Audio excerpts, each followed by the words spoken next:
ശ്മശാന തുല്യമാണ് മേപ്പാടി CHC ഇപ്പോൾ. ജീവന് തുല്യം സ്നേഹിച്ചവരുടെ മൃതദേഹം തേടി ദുരന്തം അതിജീവിച്ചവർ എത്തുന്ന കാഴ്ച ഹൃദയഭേദകമാണ്. There are cemeteries that are lonely, graves full of bones that do not make a sound, the heart moving through a tunnel, in its darkness, darkness, darkness.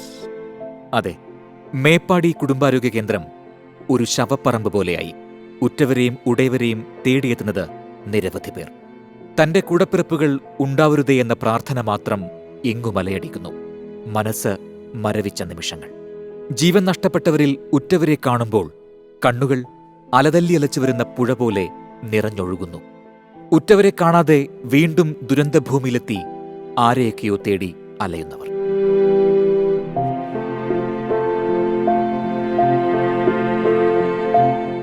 ജീവനുള്ളവരെക്കാൾ മരിച്ചവരെ തേടിയാണ് കഴിഞ്ഞ 2 ദിവസങ്ങളായി CHCയിലേക്ക് ആളുകൾ ഒഴുകിയെത്തുന്നത്. മുണ്ടക്കൈ ചൂരൽമല മേഖലയിലെ രക്ഷാപ്രവർത്തനം ഊർജിതമാകുന്തോറും CHCയിലേക്ക് ആംബുലൻസുകൾ എത്തിക്കൊണ്ടേയിരുന്നു. ഇന്നലെയും മാറ്റമുണ്ടായിരുന്നില്ല.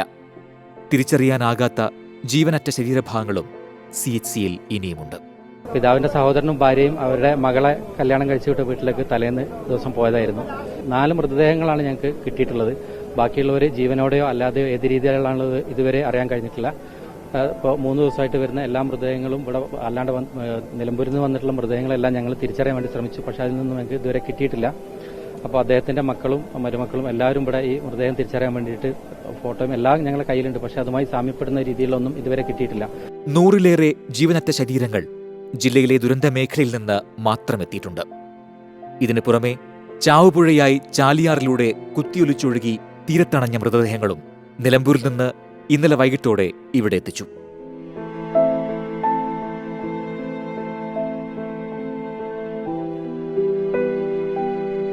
ശ്മശാന തുല്യമാണ് മേപ്പാടി CHC.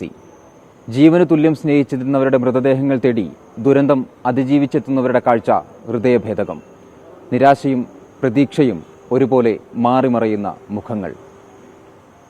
ഉറ്റവരെ തേടി ജീവനുള്ളവരുടെ വരവ് തുടരുകയാണ്. മുനീഫ് തിരൂരിനൊപ്പം മേപ്പാടിയിൽ നിന്ന് മനേഷ് മൂർത്തി, 24.